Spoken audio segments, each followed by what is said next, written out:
Okay. 1970s popular culture and music.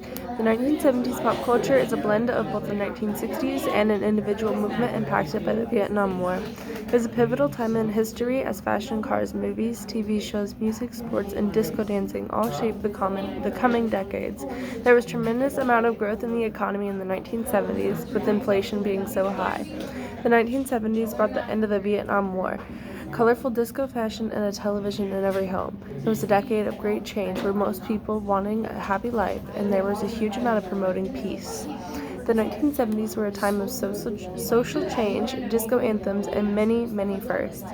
Iconic Hollywood films like Star Wars, Saturday Night Fever, and The Godfather were all released during the decade.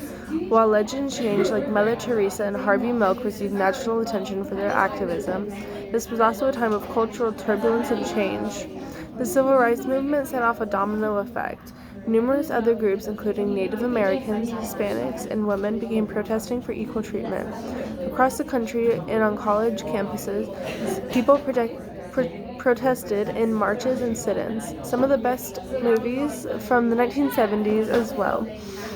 The 1970s showed many great rising actors and actresses, from mafia films to mental asylum films to films in another galaxy.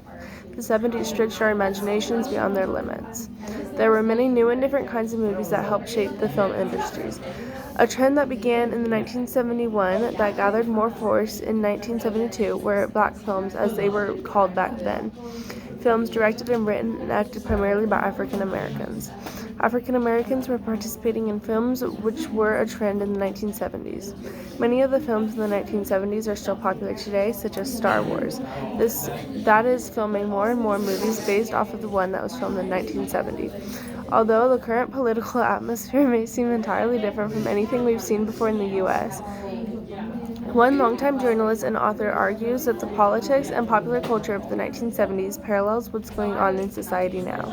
Almost 50 years later, it was a hinge point in American social and political history because it really was through the pop culture produced in LA in the early 1970s that the 60s critique of American life was embedded into our culture. Ideas like the greater suspicion of authority in business and government, changing relations between men and women, where personal freedom, more inclusion of previously marginalized groups, Brownstein said.